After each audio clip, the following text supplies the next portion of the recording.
Hi guys! Magandang hapon! Welcome back po dito sa Gandara SRU channel for Showbiz Update. Andito na naman nga po akong muli nagbabalik.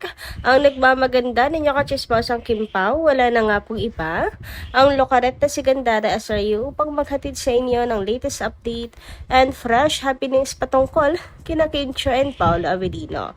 And para nga sa hapong ito, ang tatalakayin naman natin at pag-uusapan ay mayroon nga pong kinalaman dito sa birthday party ni Kimi kagabi, kung saan may nasagap na naman tayo bagong chika hinggil dito. Mga Kim Pao, hindi po natatapos sa presence si Paolo Avellino sa birthday party na yan. Kung hindi, pati daw po pala ang kanyang pamilya, buong pamilya ay nandoon din. Pero bago po ang lahat, sa mga hindi pa nakaka-subscribe sa ating channel, maaari lamang na pindutin po ninyo ang subscribe button at notification bell natin na nariyan sa baba upang kayo po maging updated at ma-notify tuwing may bago tayong chika at balita hinggil sa Kim Pao. Basta mga balita na may kinalaman, kina Kincho and Paolo Avellino, sagot na nga po natin yan. And nice din po pala natin magpasalamat sa ating mga KP na nakasubaybay at nakatutok sa atin pong mga daily updates sa pamamagitan ng pagbabasa ng kanilang mga reaksyon, opinion at saloobin para bigyan na rin po ng tinig, di ba, ang kanilang mga hinaing at kanilang mga tinig bilang mga fans nila Kim and Paolo. So, ito nga ang first commentary natin para po sa hapong ito ay sina Ma'am Dina La Fortesa at Ma'am Mila Carillo. Shout out po to both of you at magandarang hapon. Sabi nila rito, Gandara, may isang basher na pinagtatawanan ang song na ginamit ni Paolo. Minamaliit niya. Pampalubag loob daw ang lita pagbati ng happy birthday kay Kimi. Ma'am Gandara, magpagaling ka sa sakit sa upo. Ingatan mo ang sarili mo. Ma'am, ikaw laging inaabangan namin, mga senior fans, solid. Kim Pao sa aming idol, Kim Pao. Ingat lagi, Kim Pao. Have a good work every day. Love always, Kim Pao. God bless. Nandito lang kami hanggang dulo. Iwasan masira ang Kim Pao. Nako, eto na nga po. Okay, Ma'am Mila Carillo. Huwag kayong mag-alala. Magpapagaling po tayo. Ayan. At okay na po yung aking pakiramdam. Kaya maraming salamat po sa pag-aalala, Miss Mila, at sa inyo pong concern. Anyway, about naman sa sinabi niyo, Ma'am Dina La Fortesa. So, ayun na nga yung chika natin kagabi at kaninang umaga. Nakakaloka, di ba? Una, ibinabati ko sa late na daw bumati si Paolo Avellino. Or baka parang wala daw balak bumati si Paolo. Simple lang naman daw. Magsulat ng happy birthday at maglapag ng picture. Bakit hindi magawa? Tapos nung naglapag na with matching ayuda, mga kakimpaw, abaw. At pampalubag loob lang naman daw. Yung totoo, wala mapaglagyan ng Kimpaw sa inyo, hindi na alam kung saan lulugar. Sarap yung silihan talaga mga bashers kayo. Well, nakakainis at nakakairit naman, pero madalas nakakaawat. Nakakatawa na lang po ang inaasta ng mga bashers. Kasi ang asta nila halatang parang wala talagang pinag-aralan, mga kakimpaw. Alam niyo yun, lagi nilang sinasabi, si Kim, bobita, ganyan. Pero bakit parang sila naman? Charot! Mga hindi po tumitingin sa salamin. Bago nga po sila manghusga. Anyway, diba ako naman tayo sa comment po nila Miss Van at Corazon Reyes. Shout out to both of you at magandarang hapon. Sabi nila rito, happy birthday, you beautiful Kimi. Syempre, nauna nang binate ng personal. Alang ang sabihin pa sa media. Magkasama nga sila ng hapon, binigyan ni Pao ng pa-birthday. Hindi ko alam kung dinner yon or lunch. Nasa IG nung kasama niya sa gym. Tingnan ko ulit, sinave ko kasi pera pa yung birthday trip ni Kim sa glam team niya.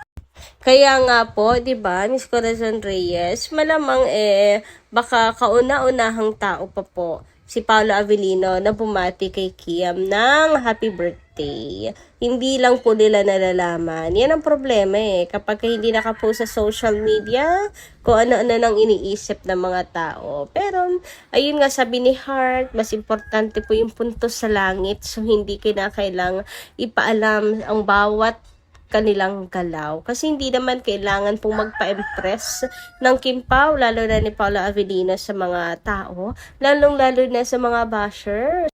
Anyway, narito naman po ang post ni Chinita Princess sa kanyang IG story mga kakimpaw 6 hours ago para po sa kanyang birthday mga kakipi. Ito nga, the best gift today wasn't trap. It was felt in every message, every wish, every bit of love. Woke up feeling extra loved today. Thank you for all your beautiful messages and warm wishes. I may not be able to reply to everyone, but please know I have read them and felt all the love. You've made my day so special. And I appreciate you all more than words I can say. Thank you. So, ayan, halos maubusan po ng salita si Kim. Hindi niya alam kung paano na po magti-thank you sa sobrang dami pong nagmamahal sa kanya at nagpaparamdam ng pagmamahal sa kanya. Ang importante, Kim, alam namin na nabuo namin ang araw mo at masayang masaya ka. Yun ang pinakang importante sa lahat. Anyway, shout out naman po kay Madam Helenita Catalasan, mga kakimpaw. At ang sabi niya rito sa kanyang comment, good evening Gandara, hindi ako nagko-comment pero napapanood ko na lang ang vlog mo. Basta yung caption mo tungkol sa vlog mo about Kim Pao. God bless Gandara and Kim Pao from Paris, France. Ayan, Ma'am Helenita, magandang hapon po sa inyo. Kamusta, kamusta? So, ayan po ha, mayroon pong magandang ayuda ngayon tungkol kina Kim and Paolo. Ano inyong masisay sa mga kaganapan po kagabi, which is nagpakita po si Paula Avellino, literally, na talagang ako sobrang tuwa, nakakalundag sa sobra pong saya. Kayo po ba, hindi lang ba ang puso nyo ang lumulundag ng mabilis, kundi pati kayo ay talagang halos gumulong-gulong na sa sobrang kilig.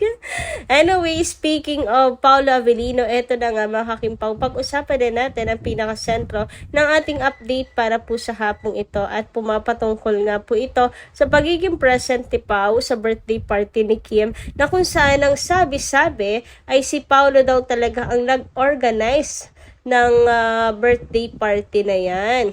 Yun ang sabi, mga ka-KP. Pero sobrang napaka-intimate nga po nito kung saan sobrang unti lang din po ng mga na-share, nakaganapan. Hindi nga po natin alam kung sino-sino talaga ang lahat ng naroon, mga guest ni Kimi.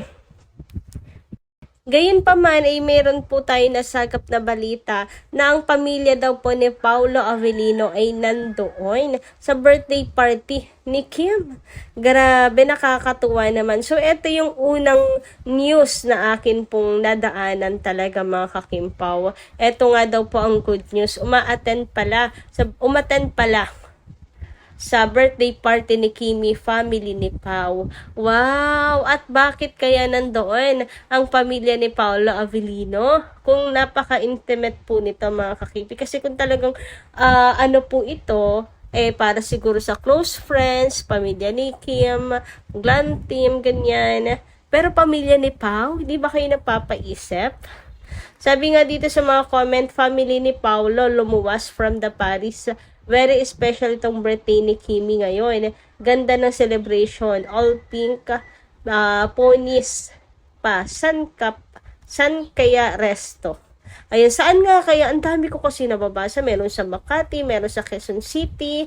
Ayan, saan kaya nga po ang venue? Ano, mga kakimpaw?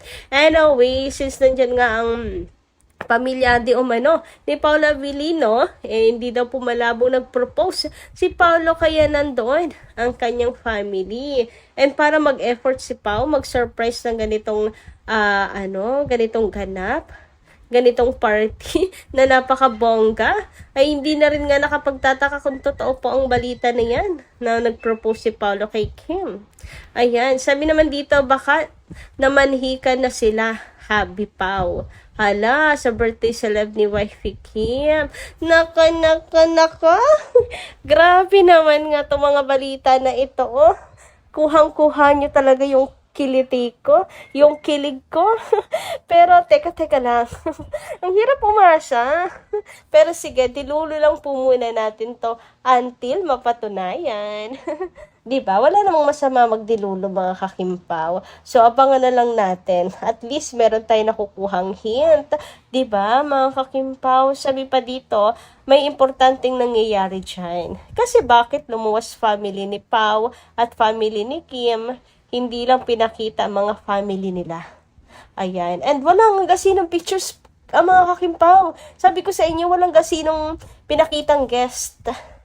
Ganun siya ka-intimate.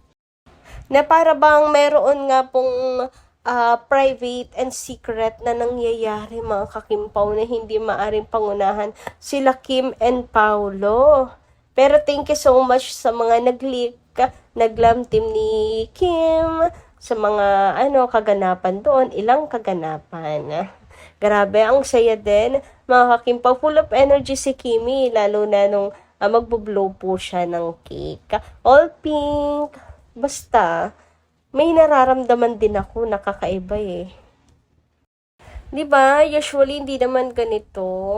Pero parang iba talaga ngayon. Nakakapanibago na may paganyan pa sa tables, oh. Uy, grabe naman ngayon.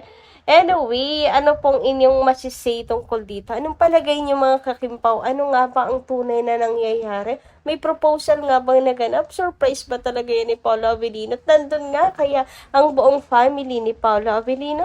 Comment down below. And hanggang dito lang muna ating update. Maraming salamat po sa inyong pagtangkilik at pagtutok sa atin pong daily updates. And kita-kits na lang po muli sa mga susunod pa natin, chika. Maraming salamat at ingat po kayo palagi.